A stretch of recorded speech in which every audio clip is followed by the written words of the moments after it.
కొట్టారు బాబాయ్, ఎందుకు కొడుతున్నారని అడుగుతున్నా కానీ సమాధానం చెప్పట్లేదు, నాకు చెప్పలేదు, మేడంకు చెప్పలేదు, ఇట్లా కొట్టారు, మనకు చెడ్డ పేరు కదా, ఎందుకు కొట్టారు కనుక్కుందాం అని చెప్పేసి అన్నాడు. అన్నాక ఆ పెద్ద ఆయన కనపర్తి ఎంట్రన్స్లో ఆపాడు కార్లు. ఏందయ్యా మేడంతో వచ్చే వాళ్ళని కొట్టారంటే, ఎందుకు కొట్టారు ఏందని అడగటానికి ఆపాడు కారు.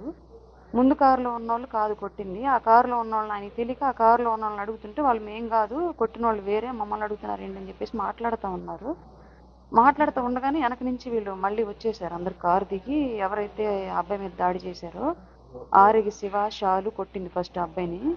వాళ్ళిద్దరూ పిల్లి రాజేషు, ముత్యాల కళ్యాణు, చిట్టెం ప్రసాద్, చనపతి రాంబాబు వీళ్ళంతా వచ్చారు. ఒక్కసారిగా వచ్చి వాళ్ళ మీదకి చేసుకున్నారు. ఏంటి మమ్మల్ని ఆపి అడుగుతున్నారు, కొడతాం మీకెందుకు అని చెప్పేసి వాళ్ళ మీద దాడి చేశారు. వాళ్ళ మీద జరుగుతుంది ఇట్లా గొడవ జరుగుతుంది.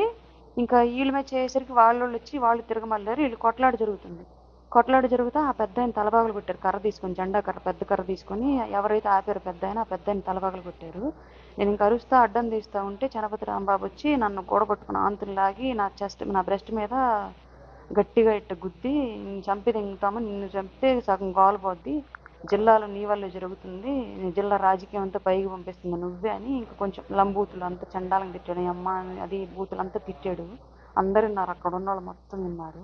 ఆయన గుండెలో, ఆయన కొట్టిన దెబ్బకి గుండెలో నొప్పి వచ్చి నేను సైడ్ అట్లా వాలిపోతూ ఉంటే నొప్పి తట్టుకోలేక ఇంక వీళ్ళు గబగబా కారులో ఎక్కించారు నన్ను. కారులో ఎక్కించినాక కూడా నా కారు చుట్టూ వీరంగం వేస్తా తిరిగాడు చనపతి రాంబాబు. నువ్వు దిగవే బయట, నీ సంగతి తేల్చుకుంటాం మేము, అసలు నీకేం పని, పార్టీలు నువ్వెవరు అని చెప్పేసి ఇష్టం వచ్చినట్టు మాట్లాడుతా కారు చుట్టూ గందరగోళం చేశాడు. వీళ్ళకి నన్ను దించకుండా డైరెక్ట్ ఇంక హాస్పిటల్కి తీసుకొచ్చారు. నన్ను తల పగలగొట్టిన ఆయన పెద్ద ఆయన ఎవరైతే ఉన్నారో ఆయన్ని, అబ్బాయిని తీసుకొని వచ్చారు కారు ఎక్కించుకొని. అది జరిగింది. చెప్పానండి పార్టీ అధిష్టానానికి, హరిప్రసాద్ గారు, మీడియా హెడ్ హరిప్రసాద్ గారికి చెప్పాను. అలాగే conflict management committee Ajay Kumar గారికి చెప్పాను. ఇద్దరు కళ్యాణ్ గారి దృష్టిలో పెట్టాము, రేపు మాట్లాడతాం ఈ విషయం గురించి, మీరు లీగల్గా వెళ్ళండి, మేమే చేసుకోవడం తప్పు, మీకు న్యాయం జరిగేలాగా మేము చూస్తామని చెప్పారు.